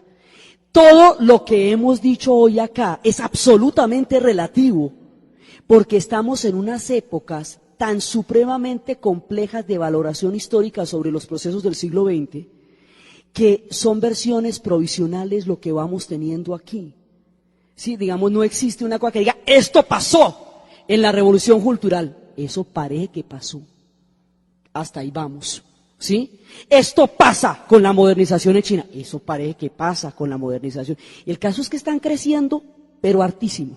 ¿Sí? El caso es que están desarrollando una gran cantidad de cosas. ¿Cómo? No tenemos los detalles de eso todavía. Y es parte de su defensa. Ellos saben que ellos tienen que tener el mundo así, quieto en primera, porque cada que se les mete los desbarata. Entonces, parte de su sigilo, es parte de su cobertura y de su estrategia para desarrollarse en la historia. Ahora, ellos están desarrollando el proyecto de la Gran China y la tienen casi a punto de Han, de como eso era en los tiempos imperiales. Entonces, pero mejor dicho, la tienen así con las cosas más importantes. Entonces, lo primero fue la devolución de Hong Kong. Hong Kong durante mucho tiempo jugó un doble juego, porque a la vez que era inglés, era la ventana de ellos al mundo. Lo mismo Macao con Portugal. Entonces ahora dice, bueno, ahora todo el mundo para acá. Entonces, entregan los chinos, los ingleses Hong Kong, y ahí hay un experimento que tampoco sabemos cómo vaya a resultar, eso hace muy poquito, que es el de 2 sistemas, un país. El que Hong Kong siga manteniendo el sistema económico que tiene, pero bajo el sistema político. A ver cómo, ustedes dirán cómo se hace aquello, pero en eso están. ¿Sí? Con Macao pasa la misma cosa. Macao se la han quitado los portugueses en el siglo XVI, entonces la devuelven, pero los ciudadanos de Macao tienen todo el reconocimiento de la Unión Europea. Un ciudadano de Macao tiene pasaporte portugués, aunque sea chino. Se mantienen todos los vínculos que Macao tenía con Portugal, pero bajo China. Lo que le una puerta por Macao para Europa, clara. Digamos, esto no son un montón de soluciones tremendamente cautelosas las que se están intentando ahora para lograr los cambios necesarios sin ir a romper la estructura interior de la China. Entonces, en el momento en que los chicos de Tiananmen buscan la democratización, está cayendo el mundo socialista a pedazos.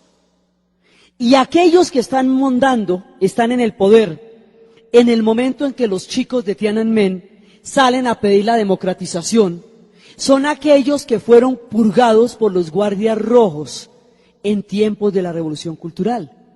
Y los guardias rojos en tiempo de la Revolución Cultural eran una mano de peladitos en un estado de frenesí y de fervor ciego, que entraban a darle a la consigna que fuera, cuando decían que bombardearan cuando decían todas esas cosas, ellos lo hacían literalmente.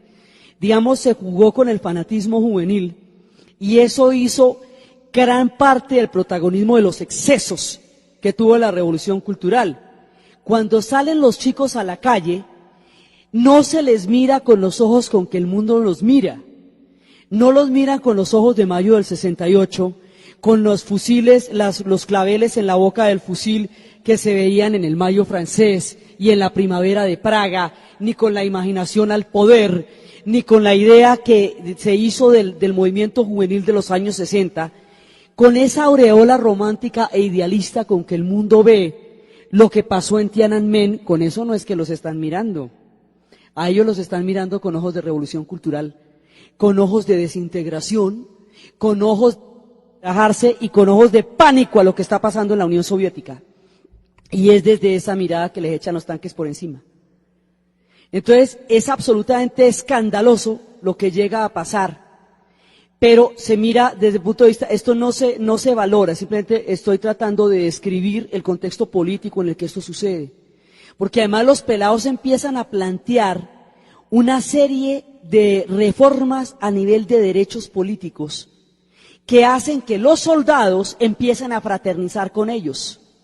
Cuando empiezan a ponerle los claveles y todo eso como se hacía en los tiempos del Mayo francés. Entonces lo que hacen es que cogen todos los soldados que estaban allá y se los llevan y traen gente de la Mongolia interior que no hable. En China hay miles de idiomas y en cada, usted se va un poquito de donde vive y ya están hablando otra vaina, ¿sí? Entonces traen gente, en China hay muchísima diversidad. El hecho de que los occidentales no los distingan no significa que ellos no sean un pueblo infinitamente diverso y profundamente diverso. Van y traen gente de otro lado y la ponen allá, soldados que no hablen y no comprendan el idioma que se habla en Pekín, para que no haya problemas de fraternización entre los estudiantes y los soldados, que eso siempre ha sido una condición para darle una dinámica muy poderosa a los procesos insurreccionales. Entonces, van y traen gente que no les entienda nada y les echan los tanques por encima. Y el mundo ve la imagen de este peladito tratando de trancar un tanque con un cartel y le pasan por encima con todos los fantasmas de la revolución cultural, con los fantasmas del resquebrajamiento de China a principios de siglo, con ese montón de fantasmas le pasan los tanques por encima. Entonces, tratando de evitar en este momento que China se resquebraje, el nivel de represión es muy bravo sobre una cantidad de disidencias o de grietas que se presentan al interior de la sociedad china. Una, por ejemplo, es el resurgimiento de las religiones, la secta Falun Gong, que es una secta Tao. Además que en el momento en que los estudiantes en Tiananmen hacen huelga de hambre, ahí es cuando les caen. Porque ritualizar la protesta es elevarla a un nivel muy poderoso en China, donde el rito es tan importante, la ritualización de la protesta ya es un nivel de amenaza muy grande al régimen. Es a partir de la huelga de hambre que deciden echarle los tanques encima. Entonces, ahora está la oposición de la secta Falun Gong, que es una secta además que ritualiza la protesta también, y que se inmolan y que han hecho toda clase, digamos, se suicidan, que es una vieja secta Tao.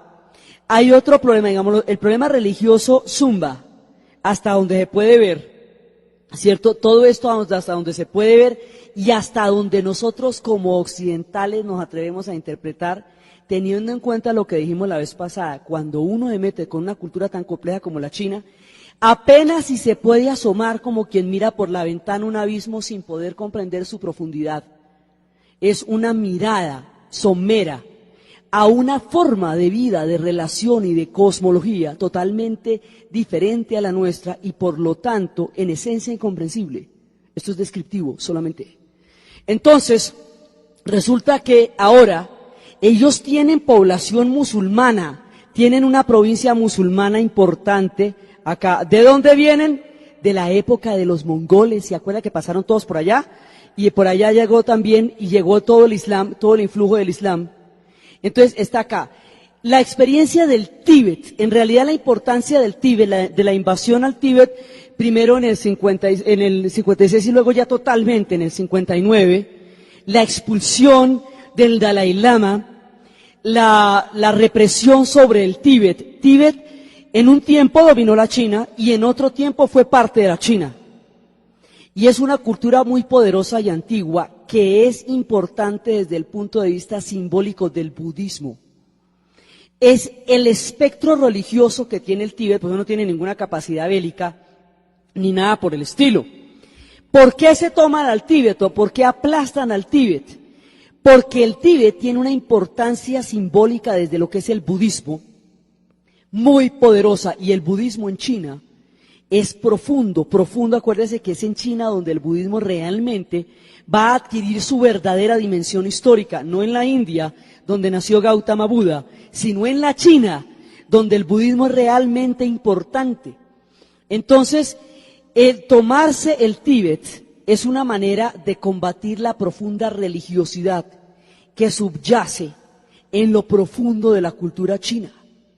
Entonces, el Tíbet está condenado por ahora porque ellos, en el proyecto que ellos tienen es de incluir y no de excluir. O sea, ellos lo que están es echando para adentro todo lo que fue la Gran China en alguna época. Y el Tíbet, no, ellos no lo van a soltar en este momento, y menos ahora que hay rebeliones musulmanas. Ellos tienen que tener mucho cuidado con esos musulmanes porque están en todo el Asia Central. Y entonces en el Asia Central todos los demás son musulmanes ahí. Eso es uno de los centros importantes del Islam asiático. Entonces, a ellos les interesa tener a los musulmanes del Asia Central quietos en primera. Por lo tanto, el tipo de represión que se utilice sobre Afganistán a ellos les conviene por derechas. Por un lado, el problema del Tíbet los desacredita internacionalmente, pero mantiene controlado el budismo hasta donde... Lo que pasa es que ellos mismos creen en las líneas de cambio. Y ese resurgimiento religioso son también las líneas del cambio de China. ¿Se acuerda que hablábamos de un dictamen, pero que a la vez tenía líneas de cambio que era eso, pero todo lo contrario también? Entonces, ahora, el resurgimiento de las religiones plantea que debajo de toda la capa económica, ideológica, política e histórica que ha significado la revolución, siguen existiendo las religiones. La proporción que esto tenga dentro de la población china, la importancia que esto tenga, numéricamente hablando para ellos, no la conocemos. No podemos saberla, entre otras cosas porque lo que se filtra son destellos que de pronto pasan, pero que en realidad nosotros no podemos llegar a saber qué tan poderoso es el movimiento del retorno a las religiones que en este momento se está produciendo en China, pero que se está produciendo. Porque hay diferentes focos de resurgimiento religioso en este momento en la China, y la revolución había eliminado todo vestigio de religión, por lo menos como las religiones tradicionales eran entendidas. Lo que pasa es que a la hora del té había reproducido otra forma religiosa, había creado todo un culto a la personalidad, había creado toda una mística, había desarrollado una doctrina que era profundamente mística, y el maoísmo, como el mundo lo conoció, fue profundamente místico también. Entonces, ahora están interesados en bajarle el volumen a lo ideológico, están interesados en mantener las religiones a raya, están interesados en mantener todos los procesos de crecimiento económico de una manera controlada. De forma que miremos a ver qué pasa aquí, para saber si le echamos más sal, más azúcar, si le subimos al fuego, si se lo bajamos, pero de una manera que no se nos vaya a generalizar, porque si no nos resulta y se generaliza nos acaba. Ellos siempre tienen el problema de la desintegración y saben que a las desintegraciones ellos difícilmente sobreviven, y menos en un mundo como este. Entonces están en contra, además la fórmula de lo que ellos están haciendo ahora, nadie la tiene. A ver, ¿usted cómo va a manejar una apertura económica que no signifique una apertura política, que sí desarrolle un sistema de economía de mercado, pero que no deje de ser colectivo? Porque está basado en una cultura que no funciona con el concepto de individuo. Digamos, lo que están intentando hacer ahora es tan complejo como el proceso mismo en que se formó su revolución, que son procesos que mezclan muchos elementos que nunca antes en otra sociedad se han mezclado. Entonces ellos están intentando hacer todo su desarrollo económico dentro del marco de su propia supervivencia y de su sentido colectivo, pero con un criterio de competitividad dentro de un mundo globalizado. Ellos saben que el mundo está globalizado y que el aislamiento no es una alternativa ahora como no lo pudo ser en el siglo XIX. Tienen que jugar con la carta de la globalización, pero sobre la base de la propia determinación, sobre el crecimiento económico que les permite competir, pero sobre el control político que no les permita desintegrarse, sobre la base de que no se les desborden las religiones. Bueno, aquello es un equilibrio complicado. Y usted está hablando de 1.000 millones de habitantes, que toca que todo el mundo coma y todo el mundo tenga una estabilidad grande. Entonces, ellos están haciendo todo esto. Desde el punto de vista histórico, ya recuperaron a Hong Kong, ya recuperaron a Macao. Ahora está lo de Taiwán sobre el tapete. Entonces, lo de Taiwán desarrolló su propio crecimiento económico, protagonizó un gran milagro económico y hecho en Taiwán es casi todo.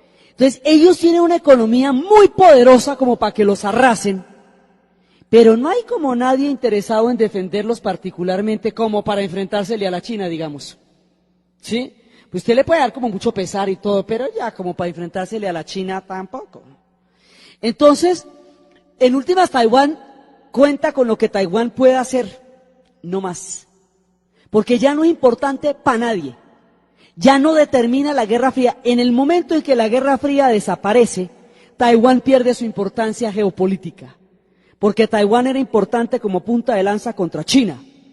Y si ya China no está al otro lado de nada, porque se considera que a pesar de que sigue siendo en términos generales un país comunista, ya el comunismo como tal, no es un contrapeso ideológico. Entonces Taiwán perdió toda su importancia.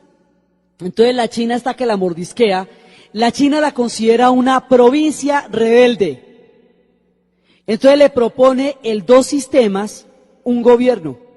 Entonces Taiwán dice, no, pues que usted no me puede tratar así porque yo no soy Hong Kong. Yo no era una colonia británica. Yo soy un país independiente desde lo mismo que usted. Lo que pasa es que soy chiquito, pero en tamaño, porque mi Producto Bruto Interno es enorme. Entonces usted no me puede pasar por encima, como le pasó por encima a Hong Kong y a Macao, porque no es mi caso. Yo no soy el fruto de la descolonización. Entonces, eso está por resolverse, pero ellos cuentan con lo que puedan tener una mano adelante y la otra atrás. Nadie los va a ayudar. Nadie. Entonces, en este momento, hay toda un posicionamiento geopolítico y económico en el contexto del mundo actual. Entonces, la coyuntura del 11 de septiembre, a ellos les da una papaya buenísima, porque le echa suficiente tierra al Islam como para que ellos puedan reprimir a los suyos sin que quede mal visto. ¿Cierto? Ahora que ganaron en el casting de los malos, desde el punto de vista, digamos, en toda la formación del nuevo prejuicio. Entonces, si a ellos le dan duro a los musulmanes, alguien que vaya a defender a los musulmanes contra los chinos, por ejemplo, ¿quién? ¿Sí? Van a ganar, entonces, por un lado. Por otro lado, ahí hay una cantidad de riquezas en toda esa zona que se está jugando, en el Asia Central, donde ellos son potencia. O sea, en el Asia Central ahí, ¿quiénes son las potencias? China, digamos, activas. Rusia tiene todos los intereses del mundo, pero no se puede comparar una cosa con la otra. ¿Cierto? Porque China es una potencia activa. La Rusia está ahí bastante resquebrajada, ¿sí? Por debajo de eso, o sea, ¿quién es la potencia geopolítica más grande de la zona? La India es un país importante, pero no es exactamente una potencia en esos términos. Ahí queda Pakistán, que está llevado, Afganistán, que ya ni está, ¿sí? Mire, todos los países del Asia Central ahí están en un conflicto muy grande. Arriba quedan, la parte de Rusia que les queda arriba son las repúblicas, las antiguas repúblicas centroasiáticas, que en este momento están tratando de sobrevivir ellas. ¿Quién puede tener acceso a todas las riquezas que están pasando por el Asia Central en términos geográficos? La otra potencia es Irán, pero no se puede comparar con todos los problemas que tiene Irán ahorita lo que es Irán con China. Activa y en plenos pies, esta es China. Entonces China tiene todo lo que tiene todo que ver con el escenario del Asia Central, porque es la potencia que queda ahí. China está a punto para un nuevo reparto del poder geopolítico y tiene cómo y con qué. Y es todo lo nuclear que usted quiera, todo lo crecimiento económico que a usted le provoque, todo lo geopolíticamente importante que usted necesite, ¿sí?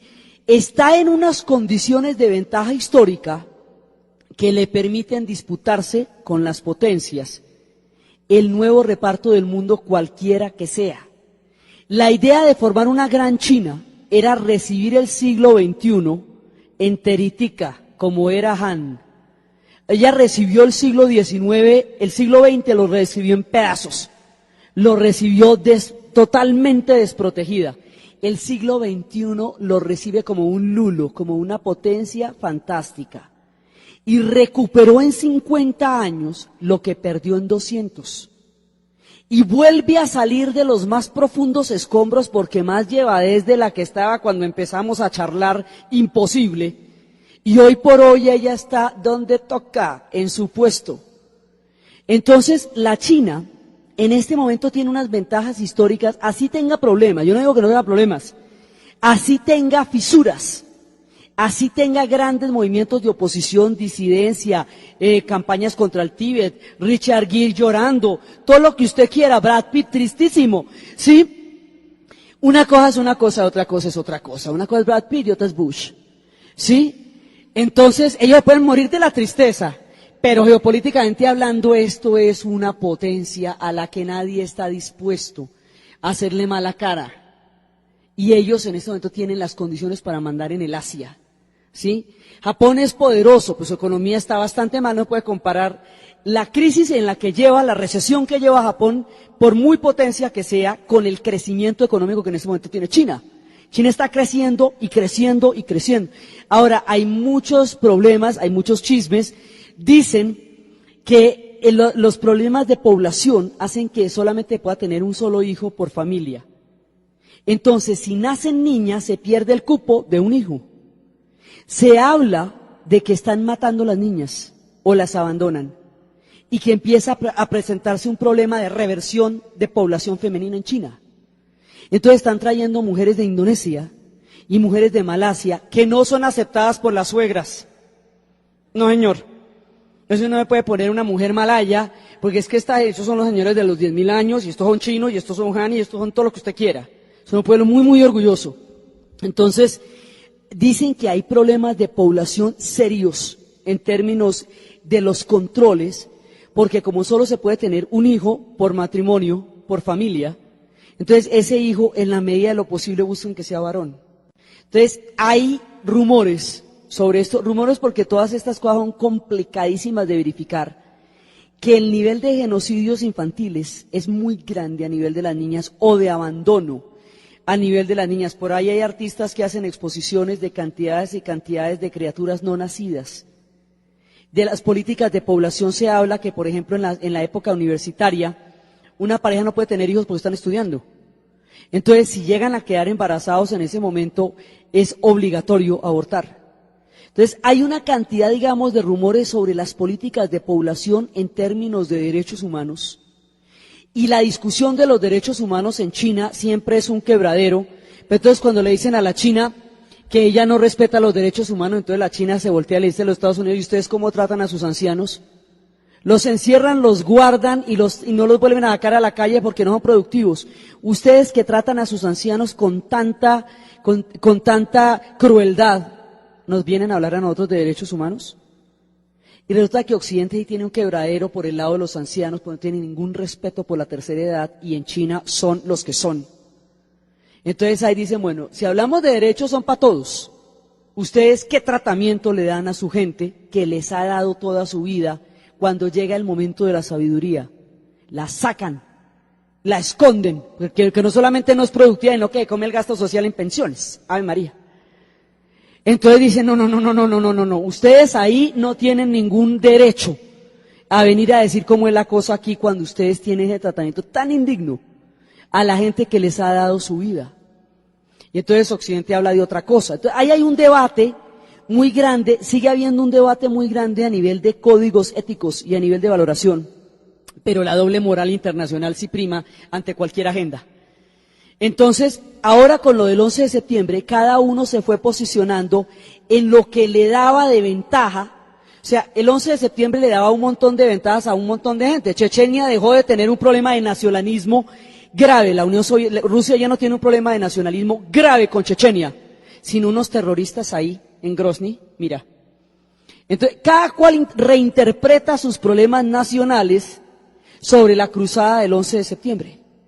Entonces, a China le sirve para todo, le sirve para los musulmanes, le sirve para arreglar el problema con Taiwán. ¿Apoyamos los bombardeos sobre Afganistán como una sola China? Le sirve para que no le molesten la vida por el Tíbet, porque están ocupados en otras cosas, en este momento se distrae la atención sobre el Tíbet. Le sirve para que su problema de derechos humanos no sea prioritario, porque si hay que escoger entre los derechos humanos de China y el apoyo de China a los bombardeos de Afganistán, hombre, ahí no hay ninguna duda ahí. Entonces, por su importancia geopolítica ahora, todo el mundo la necesita, o si no, ¿para qué está Bush allá? ¿Cómo para qué o qué? ¿De qué? Entonces, ahora todo el mundo quiere seguir comerciando con China porque donde ellos compren un alfiler, 1.000 millones de alfileres es una maravilla. O sea, como mercado siguen siendo lo que siempre han sido para el mundo, la mayor de las tentaciones, ¿sí? Los ingleses no pudieron venderles nada porque los ingleses no necesitaban nada. Entonces lo que hicieron fue introducir el comercio del opio, pero todo el mundo quiere lo mismo, venderles cualquier cosa, una tapita, un pelito, lo que sea, que con esos tamaños de población, sí, y con un poder adquisitivo relativamente plausible, eso es una dicha. Tienen todo que ofrecer al mundo y todo tipo de transformaciones interiores. Entonces ellos, después de 5.000 años, después de haberse lo inventado todo, porque quedamos claro que aparte del televisor y el automóvil se lo inventaron todo, sí, todo lo que ha sido el mundo y que Occidente lleva más o menos 1.000 y pico de años tratando de descubrir el agua tibia que los chinos inventaron, sí, tratando de descubrir después ya que la imprenta, que la tinta, que el papel, pero eso lo tenían ellos claro hace rato, que la centralización, que todo eso lo tenían ellos claro hace rato, que la ética de Kant, eso ya lo había dicho Confucio, que la física cuántica, eso ya lo había dicho el Tao. Hemos dicho, a ver, ¿cuál es el chisme que ellos no dijeron? ¿Sí? Y lo que no dijeron lo están diciendo ahora en un equilibrio misterioso entre lo ancestral y lo moderno, entre lo económico y entre ser una potencia y entre mantenerse integrada en el contexto de un mundo globalizado. Entonces, después de 5.000 años de historia, de haberse inventado el mundo tal como es, en todas sus mayores acepciones, de haber construido catedrales de pensamiento, de haber desarrollado las más complejas formas de concepción cósmica, religiosa y ética, después de haber desarrollado una sabiduría inmensa, de haber construido cosas que el único monumento que se ve desde la luna, después que la montaña, la Gran Muralla, lo único que se ve desde la luna, les preguntaban, ¿qué ven de acá? Y los astronautas decían, la Gran Muralla, era lo que veían. Entonces, después de haber desarrollado eso, después de haberse echado una marcha de estas, de 12.000 kilómetros a pie, después de las cosas monumentales que ellos hacen, después de haber sufrido la muerte por 1.000 pedazos, después de haber conocido el fondo del horror, la sombra de la historia, el límite de la oscuridad, renacer ellos y estar a las puertas del siglo XXI, en este momento ya en el siglo XXI, instalados como la potencia que fueron en la antigüedad, ellos se preparan ahora para ser los que fueron en los mejores tiempos de los Han. Ellos se preparan ahora para seguir siendo lo que siempre han sido, una gran civilización. Y a este pueblo tan mítico, tan misterioso y tan sabio, nos hemos aproximado vagamente, desde lejos, intentando comprender, aunque sea de manera descriptiva, la profundidad de una nación como China. Gracias.